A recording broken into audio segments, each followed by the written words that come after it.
NCF 2022 ये बहुत ही अच्छा टॉपिक है और आज हम इस सत्र को लेकर के आपके समक्ष। तो एनसीएफ 2022 इसका पूरा नाम है नेशनल करिकुलम फ्रेमवर्क। नेशनल मतलब राष्ट्रीय, वीडियो बना, करिकुलम मतलब पाठ्यचर्या, फ्रेमवर्क यानी कि रूपरेखा। तो इसको नेशनल करिकुलम फ्रेमवर्क, ये फ्रेमवर्क क्या है कि पूरे देश की शिक्षा व्यवस्था है उसकी रूपरेखा क्या होगी, उसके लिए किस तरह से शिक्षा व्यवस्था को जारी रखेंगे, हमारे जो आ रहे हैं बच्चे नौनिहाल वो किस प्रकार से हमें आगे बढ़कर के मिलेंगे, उसमें क्या बदलाव होना चाहिए, लर्निंग आउटकम कौन कौन से होंगे, कौन सी पाठ्य पुस्तक होंगी, ये सारी चीजें एनसीएफ 2022। तो इसका नाम रखा गया है एनसीएफ 2022 एफएस। पूरा नाम है इसका एनसीएफ 2022 एफएस। एफएस का नाम मतलब है फाउंडेशनल स्टेज, ये नाम है इसका एनसीएफ 2022। तो ये फाउंडेशनल स्टेज है, तो इसको हम बहुत अच्छे से समझेंगे। एक एरो लगाते हुए आप लोग लिखेंगे इसको। सबसे पहले लिखेंगे एनईपी 2020,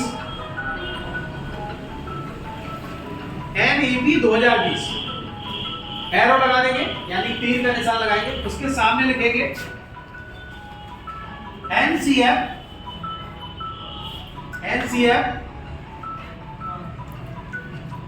फिर उसके बाद एरो फिर लगाएंगे, ऐसे एरो लगा के चलते रहेंगे। उसके बाद सिलेबस मतलब पाठ्यक्रम, हिंदी में लिखना चाहे हिंदी में लिखेंगे, इसको इंग्लिश में सिलेबस बोलते हैं।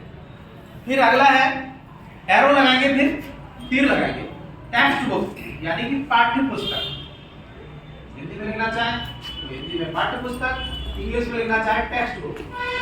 अगला फिर एरो लगाएंगे, teacher support material. Teacher support material का मतलब है कि शिक्षण अधिगम सामग्री, यानी कि जो शिक्षण व्यवस्था को समर्थन करने वाली यानी कि आगे बढ़ाने वाली ये सामग्री है। फिर अगला है एरो लगाएंगे सीखने के प्रतिफल, सीखने के प्रतिफल यानी कोष्टक में लिख देंगे एलओ, लर्निंग आउटकम, शॉर्ट में लिख दो एलओ, एलओ।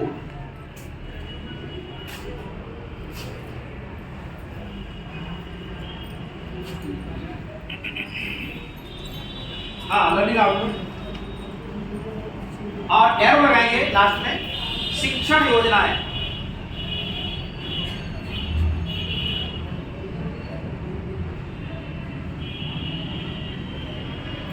यानी टीचिंग प्लान। अब आप समझिए इसको बहुत अच्छे से। देखो पहले क्या आया, पूरे देश में राष्ट्रीय शिक्षा नीति बनी, यानी कि हमारी देश की पॉलिसी क्या होगी, शिक्षा की नीति क्या होगी। तो आप जानते हैं कि अभी इस समय जो एनईपी है उसका नाम है एनईपी 2020 यानी एनईपी 2020। इससे पहले कितनी आ चुकी है शिक्षा नीति? 2। हाँ, एक तो पहली 1968 में, दूसरी 1986 में, सही बात है। और 1986 में जो आई थी उसमें एक संशोधन भी हुआ था सन 1992 में। 1992 में कुछ संशोधन हुए थे कि इसमें कुछ बदलाव किया जाए, तो 1992 में संशोधन हुआ। फिर उसके बाद ये तीसरी हमारी राष्ट्रीय शिक्षा नीति, जिसका नाम है एनईपी 2020। तो राष्ट्रीय शिक्षा नीति में उद्देश्य निर्धारण किए जाते हैं। अरे वो नहीं है कुछ, शिक्षा की क्या क्या उद्देश्य है। तो हमारे उद्देश्य क्या है इस समय? हमारा सबसे पहला उद्देश्य, सबसे बड़ा उद्देश्य है कि हमारी जो फाउंडेशनल स्टेज है, यानी कि राष्ट्रीय शिक्षा नीति में 4 स्टेज बनाई गई है, 5+3+3+4, 4 स्टेज है। तो 4 स्टेज के नाम क्या है? पहले की फाउंडेशनल स्टेज, दूसरे का प्रीपेटरी स्टेज, तीसरी का मिडिल स्टेज, चौथी का नाम है सेकेंडरी स्टेज। ठीक है, 4 स्टेज है।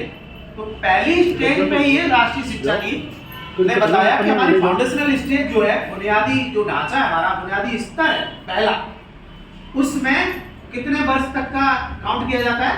3 से लेकर 8 वर्ष, 3 से 8 वर्ष। इसमें प्री स्कूल 1, प्री स्कूल 2 और प्री स्कूल 3, यानी कि इसको हम बोलते हैं 3 साल वाला, 4 साल वाला, 5 साल वाला, ठीक है, क्योंकि 6 वाला हमारे यहाँ पास आ जाता है कक्षा 1। फिर जो हमारी 2 कक्षाएं बची, कक्षा 1 और कक्षा 2, तो वो 7 साल का, फिर 8 साल, ऐसे करके 3 से 8 वर्ष का ये प्लान 5 साल का है। तो पहला 5 मतलब 5 + 3 + 3 + 4, तो पहले स्टेज पे काम करेगी ये, ठीक है। तो इसमें उद्देश्य थे, तो पूरे देश की क्या क्या उद्देश्य शिक्षा के, वो एनईपी बताती है। क्या बताती है? एनईपी बताती है। इन उद्देश्यों को कैसे पूरा किया जाएगा, किन किन तरीकों से पूरा किया जाएगा, ये एनसीएफ बताती है। कौन बताता है? एनसीएफ में उसका समावेश किया जाता है। तो एनसीएफ 2022 एफएस इसका नाम है। इससे पहले भी कई और आई हैं, जो जरा अगर चाहें तो आप लिखना चाहेंगे तो लिख सकते हैं। हाँ, तो एक लोग आप तो एनईपी क्या बताया? एनईपी 2020 बहुत सुंदर। ये कौन सी है? ये तीसरी है, बहुत सुंदर। और अब तक 2 आ चुकी है, ठीक है ना। तो उसके बाद एनसी